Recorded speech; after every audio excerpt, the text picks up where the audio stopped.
नमस्कार मंडळी, मराठी भूतांच्या गोष्टी या युट्यूब चॅनलवर आपलं स्वागत. आजच्या आपल्या कथेचा विषय आहे यास्मिन. आमचंच घर कल्याणमधील टिळक चौक जवळ वैद्य चौकात आहे. तिथे आमचा एक छोटासा वाडा आहे. त्यात चाळीची घरं आहे. त्यामध्ये 2530 खोल्या आहेत. चाळीतील घर आणि सध्या मध्यमवर्गीय लोकांचा शेजार असे आमची पालखी. त्यामध्ये एक घर चंद्रकांत पांचाळ यांचे होते. आम्ही त्यांना चंदू काका असे म्हणतो. 4 मुली, ज्योती, संतोष, अश्विनी आणि सचिन यांची पत्नी आणि ते असे कुटुंब होते. सर्व काही सुखाने चालले होते. पण एक दिवस काही विचित्र घडले.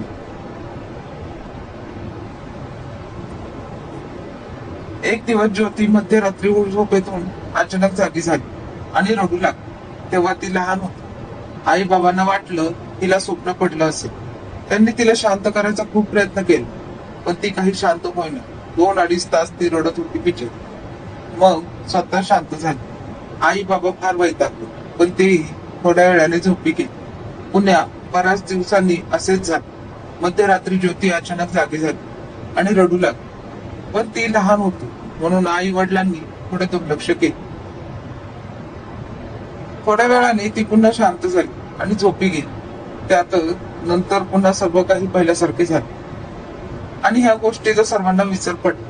ज्योती 10 ते 11 वर्षांची होती. लहान मुले झोपेतून दचकून जागी होती. त्यात घाबरण्यासारखं काय?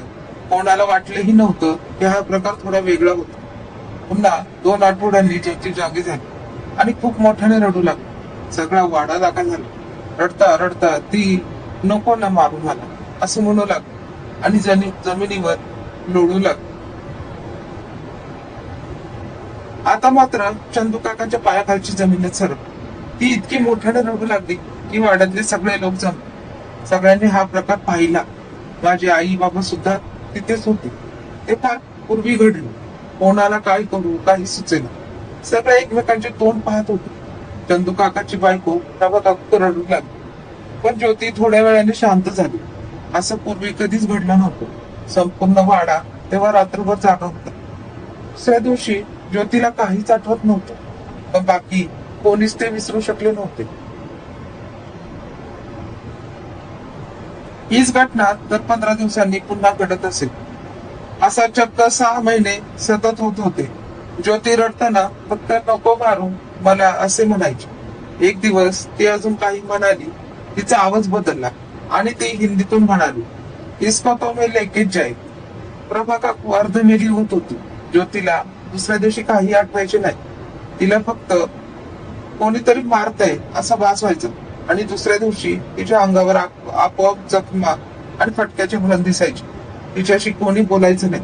शाळेत जवळ कोणी बसायचे नाही. वाळीत टाकले होते तिला. सगळे लोक घाबरायचे बिचारे. चंदू काकांनी सगळ्या डॉक्टरचे उंबरटे झिजवले, पण सर्व लोकांनी हात टेकले होते. हे 5 वर्ष सतत आमुषाला घडत होते. नंतर कोणीतरी सांगण्यावरून चंदू काकाने एका मुसलमान फकीराला बोलवलं. सगळे अंगारे दुपारे बाबा वगैरे करून झाले होते, पण त्यांना कधीच उपयोग झाला नाही. ह्यावेळी तसे झाले नाही. इतर वेळी तो दिवस आला की ज्योती नुसतीच कोपऱ्यात बसून रडू लागली. मग आवाज बदलून हसायची, स्वतःला मारायची, चावायची. तिला दाबून ठेवता येणार नाही, कारण तिच्यात तेव्हा 3-4 माणसाची ताकद असायची. जरी दाबून ठेवले तरी ती आपोआप वळून उठायची तिच्या. पण हा फकीर आल्यावर तिने असं काहीच केले नाही. 6 ते 7 वर्षात प्रथम ज्योती त्या दिवशी त्यावेळी शांत होती. बाबा ज्योतीला म्हणाले, बेटी तू कौन है? मी बाबा मेरे को नहीं जानते आप. मी यास्मिन. 6 वर्षांनी पहिल्यांदा तिचं नाव कळालं. फकीर बोलला, बेटी ये लड़की को काय के लिए पकडे? यास्मिन बोली, ये लड़की को मैं तो लेके जाएगी. बाबा बोला, इतना गुस्सा काय तू कर रही? ये तो छोटी बच्ची है, क्या किया इसने? ती म्हणाली, मेरे को नापाक थी ये लड़की. मैं सो रही थी, अंग पे पाणी फेका मेरे. आता लक्षात आलं की नक्की काय प्रकार आहे. ज्योती लहान असताना बेळगावला तिच्या मामाकडे गेली होती. तेव्हा संध्याकाळी बागेत खेळत होती. बागेच्या बाजूला कब्रिस्तान होतं. त्यातही यास्मिनचं थडगं होतं. ती लहान होती. तिला काहीच समजलं नाही आणि हिने थडग्यावर पाणी टाकलं. मुसलमान लोक या गोष्टीला फारच अपवित्र मानतात. त्यांचा यास्मिनला भयंकर राग आला. बाबा पुन्हा म्हणाले, यास्मिन, ये बच्ची छोटी है, अल्लाह मियाँ समझ जाएंगे, इसको छोड़ दे.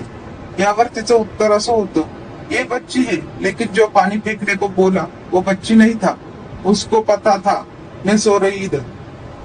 फिर इसको काय को छोडू मैं. सगळे लोक तेव्हा तिथेच होते, माझे बाबा आणि मीही होतो. मला आठवते ज्योतीचं रूप, पिंजारलेले केस, लाल लाल डोळे, पांढरं तोंड आणि बाजूंनी दिवे लावलेले शरीर झुलत होते. तिथे पाणी टाक असं सांगणारा बाबा लहान नव्हता, म्हणून यास्मिनचा राग शांत होत नव्हता. पण बाबाने पुन्हा समजावले, तेरे को अल्लाह की कसम असं म्हटल्यावर ती शांत झाली. ठीक आहे, तू पाक पक्की, तेरी बात मानेगी मी, जाएगी इसको छोड़कर.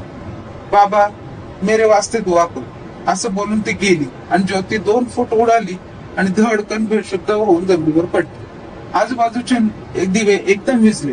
बाबांनी मंतरलेलं पाणी पाजलं आणि काही तासांनी ती शुद्धीवर आली.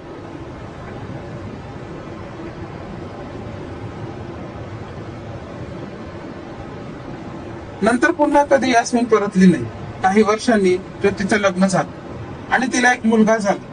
पण काबीळ होऊन ज्योतीचं निधन झालं. याच कुटुंब कर्जबाजारी झालं आणि ते बेळगावात सध्या स्थायिक आहे. त्यांचं घर आम्ही विकत घेतलं आणि 2 वर्ष राहिलो सुद्धा. पण सुदैवाने आम्हाला कधीच काही त्रास झाला नाही.